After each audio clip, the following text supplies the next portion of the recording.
Hello and welcome to Channel's Book Club. I am Olakunle Kasumo. We tend to get too used to what you might call negative news. The many socio-political and economic problems that bombard us through information that filter from traditional and social media are enough to raise anyone's blood pressure to alarming levels.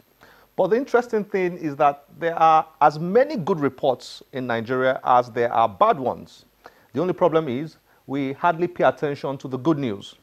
One of our favorite types are young Nigerians achieving incredible feats all over the world, and there are quite a number of them, especially within the academic circles, and particularly within the last 5 years. For instance, in 2012, Tunji Anthony Olu Taiwo, a young Nigerian from Ifako-Ijaye, local government area of Lagos State, emerged as the top graduating student from the Faculty of Engineering at the Eastern Mediterranean University in the Turkish Republic of North Cyprus, obtaining a first-class degree. Tunji finished with a grade point average of 4.0 out of a possible 4.0. He was the first African to achieve that, earning himself a degree in computer engineering. Tunji was not born abroad. He was born in Kano, Nigeria, where he attended nursery, primary, and secondary schools. Also in the same year, 22-year-old Emmanuel Ohuabunwa emerged as the best graduating student in one of the world's leading universities, the Johns Hopkins University, USA, with a grade point of 3.98 out of 4.0 in neurosciences. That's amazing. He was the first black man to achieve that GPA grade in the university's history. Based on that achievement, Ohuabunwa, who is from Abia State, Nigeria, won himself a scholarship to Yale University to get a degree in medicine.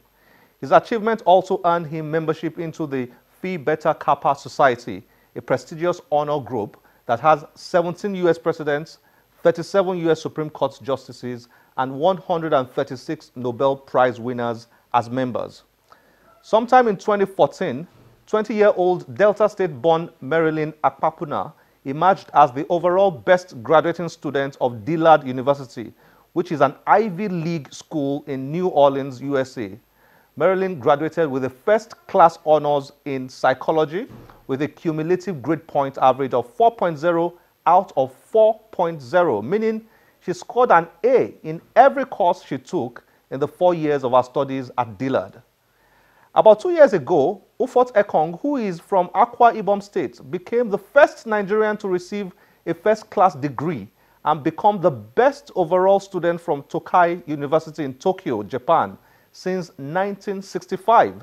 The last time anyone graduated with a similar grade point average was 50 years ago.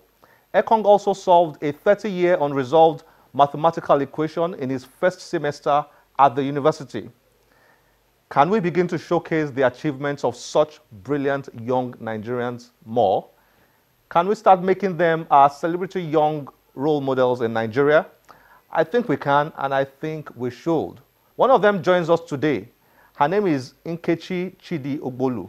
She was born in Lagos, Nigeria on the 30th of April, 1999. That makes her 18 years old.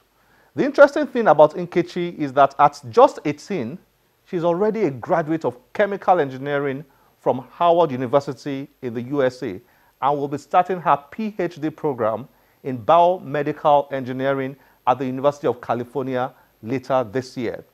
This means that by age 21, Inkechi could already be a PhD holder.